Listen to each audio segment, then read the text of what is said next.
So I've been riding the brand new SRAM Red AXS group set for the last 5 weeks now, built onto this lovely 51 Seeker frame set.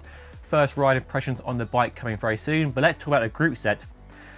Any new launch, whether group set, wheels, the bike, always generates lots of questions, debate and speculation. So today I want to answer your questions as best I can. And if you currently own this new group set, you're very lucky to have the group set on your bike already and have some of your own thoughts. Feel free to drop a comment down below and let us know how you are getting on. So question number one. Now, shift speed is a very interesting question indeed, and one that comes up a lot with SRAM versus Shimano particularly, and it's very tricky to actually assess with much detail, either in the work stand, out in the garden, or out on the open road. But I've been testing this bike alongside other bikes with Ultegra and Dura-Ace and ridden new SRAM Red on a as yet to be launched bike, so I had plenty of experience on the different group sets, so I really have a good feel for how they compare. Now, my opinion is that rear shift speed is identical between Shimano and SRAM. There really is nothing in it. Press a button, bang, you change gear. It's that quick. No delay, no hesitation, just instant gear changes. Where there is a bigger difference is at the front mech, and SRAM do get a lot of flack here for their front shift speed. And I still think Shimano is the benchmark, the gold standard for front shifting speed. That new 12-speed stuff is so quick, you just press a button, bang, bang, bang, it changes gear. The changes to the front mech and the other changes as well have really improved front shifting a lot over previous Red and Force and Rival on my own bike. So shift speed at front is much quicker, and it's not slow, but if we're being really picky, it's not quite as quick as Shimano. But when you're out on the open road, actually riding along and up and down hills and pressing the button for a gear change, it's not slow. Probably just not as marginally quick as Shimano. So I guess if you want the fastest shifting group set, Shimano probably is it right now, but it's not slow. It really isn't slow.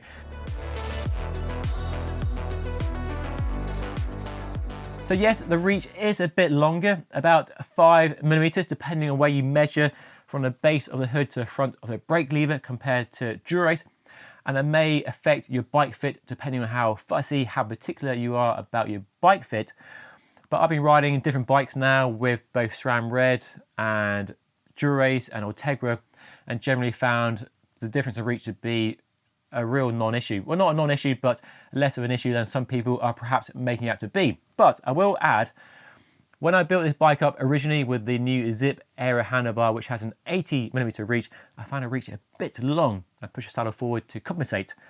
But I've now put the one-piece handlebar that came with the frame set, which has a shorter 75mm reach, and I found that to be perfect. So that 5mm did make a difference for me in the handlebar reach, and just bringing the handlebars back a bit shorter gave me the reach from the saddle to the hood I was happy with. So definitely something to bear in mind, something to consider when you are building a bike or you're specifying a bike. At this level, you're probably getting a bike fit, and a good bike fit profession will factor that in when specifying the handlebar and the stem you go for.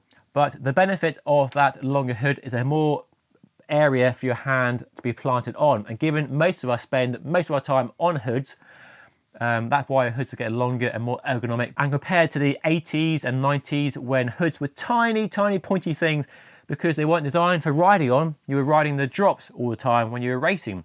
But now hoods have changed, they've grown in size, and ergonomics have come on a long way because we spend a lot of time in that position on the hoods. So the extra reach, the extra length on the hoods actually is more comfortable than Dura-Ace and Ultegra and 105. So while the extra length on the hoods might upset your bike fit, the benefit is a more comfortable hood position in my experience.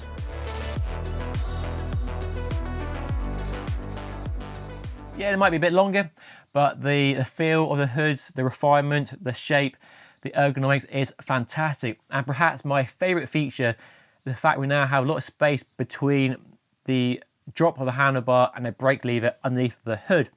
So you can easily fit 3 fingers underneath the hood, and even when you pull the brake lever with 1 or 2 fingers, you're not going to pinch your fingers between the brake lever and the handlebar, as does happen with Shimano. with Shimano, there's a lot less space between the brake lever and the hood.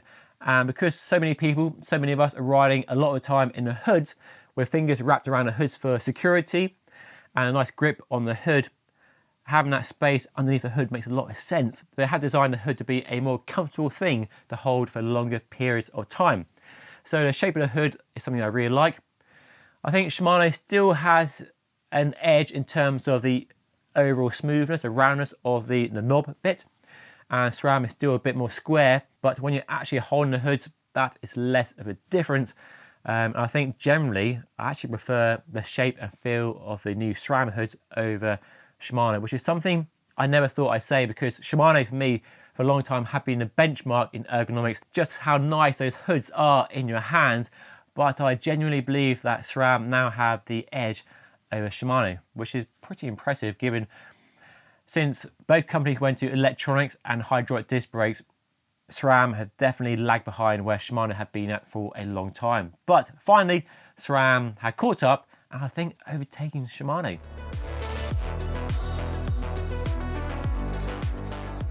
I really like them. I actually really like the bonus buttons on the new SRAM Red group set. And over the last few weeks, as I've been ramping up the miles on this bike and the group set, I found myself using the bonus buttons all the time. When you're riding along in the hoods, you've got your elbows tucked in low, you sort of aero. I find I change gear using the bonus buttons all the time because it's easy to just use the knuckle of your thumb to press that button and change gear without moving your fingers down to the brake levers to change gear.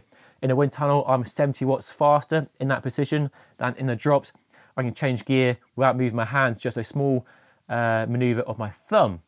And I find they're more useful because they're switched on from the factory and they're on the side rather than on the top like the Shimano buttons. So I find them really useful for changing gears.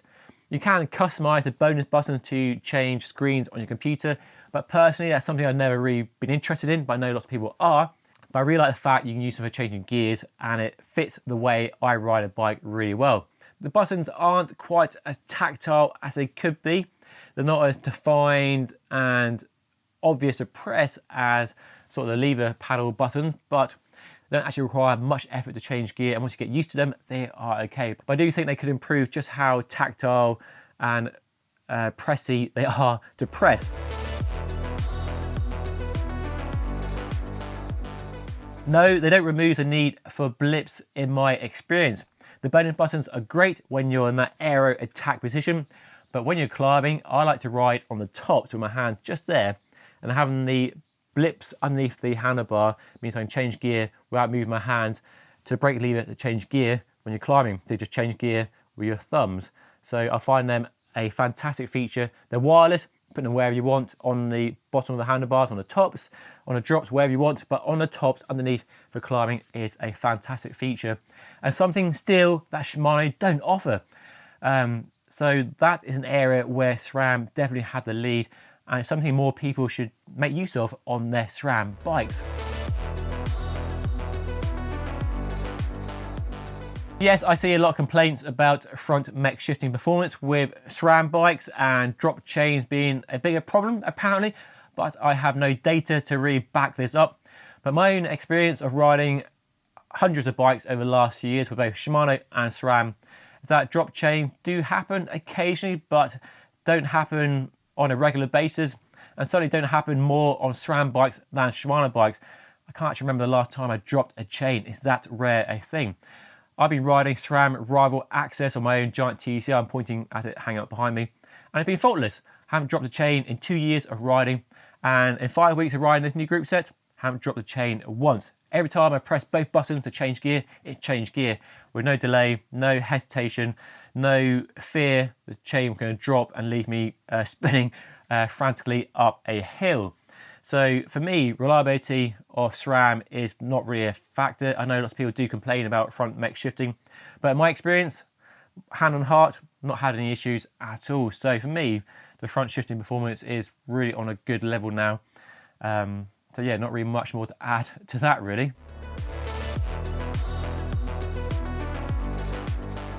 So this is a really odd one, and I'm not really sure where it's come from, to be honest. But my experience is there is no issue with the hood material being slack, loose or baggy on the hood mechanisms.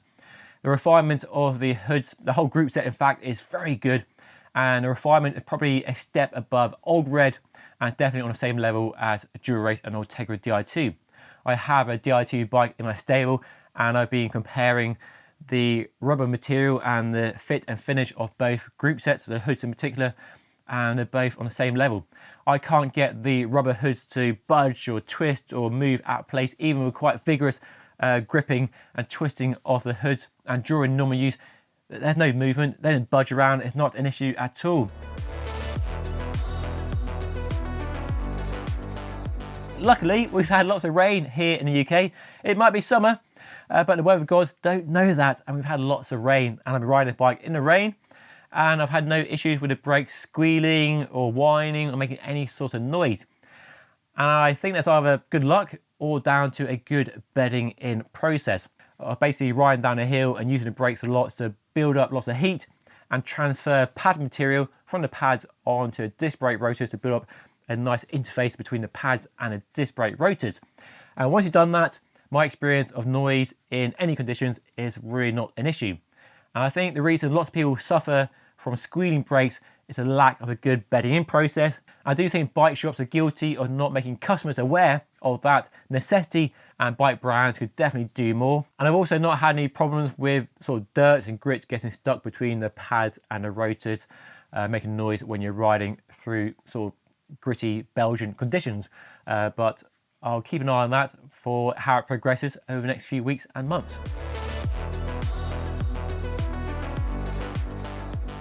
So far, I haven't noticed any difference in battery longevity or performance compared to previous gen Red or my own rival. I don't think SRAM made any noise about improved battery life, but the battery life is pretty damn good. And the fact that batteries can be removed so easily and charged up definitely makes battery runtime really not a factor. They could perhaps have made a smaller race day battery perhaps, so reduced runtime, but smaller, sleeker looks, a bit less weight and more tire clearance at the back here, especially with wide tires on frames like this. But tire clearance is okay, but it works, so it's not broken, so nothing to fix.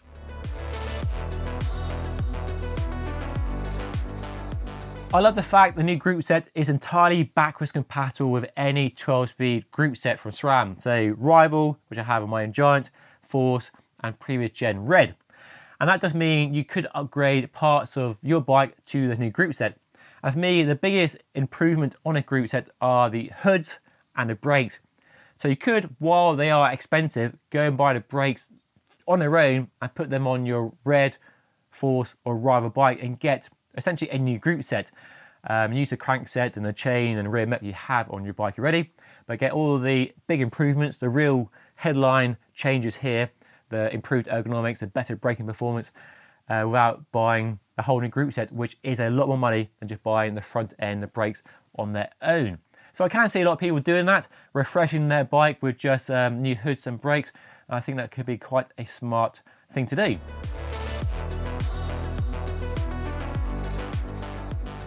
This is interesting because this group set is 12-speed and there have been spy shots of what appears to be a new 13-speed Explore group set, which is interesting because right now, as it is, this Red group set is compatible and interchangeable with the Explore 12-speed gravel group set and the mountain bike Eagle mullet setup, so you can have a road, gravel, mountain bike mashup however you want. But if they are moving to 13-speed with a new Explore, is that going to be compatible with this 12-speed stuff? Are they going to put the brakes on road and gravel and mountain bike group set being compatible and interchangeable? Or will they offer a software change that makes a group set compatible with Explore? I have no idea. Hopefully we'll find some answers to the questions, but right now I have no idea on whether this has any ability to go to 13-speed, if they are bringing out 13-speed group sets and components in the future.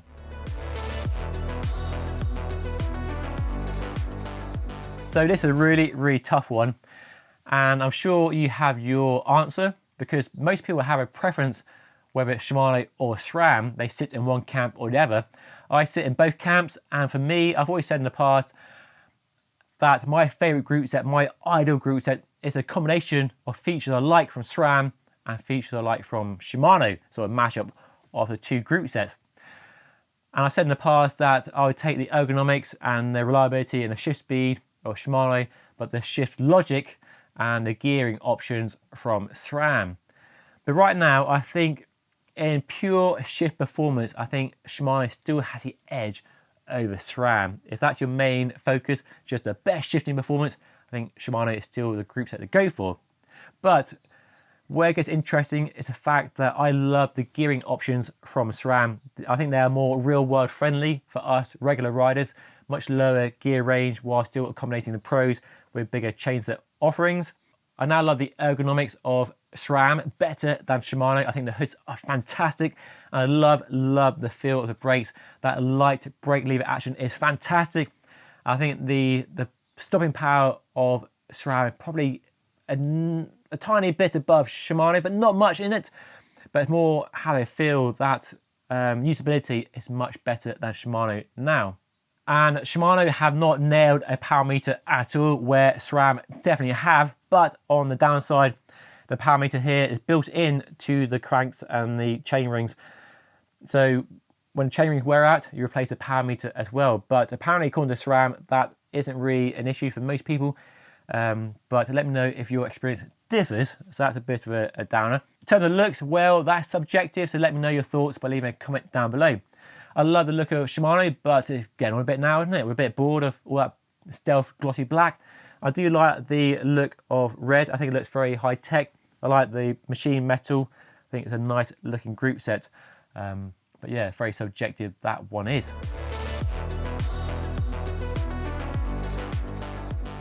Well, I think if you're in the market for a new top-end road bike and you have a big, healthy budget, then a choice between Shimano Dura-Ace Di2 and SRAM Red AXS comes down to where you place your priorities in a group set. If it's gearing options and ergonomics and brakes, then SRAM probably wins.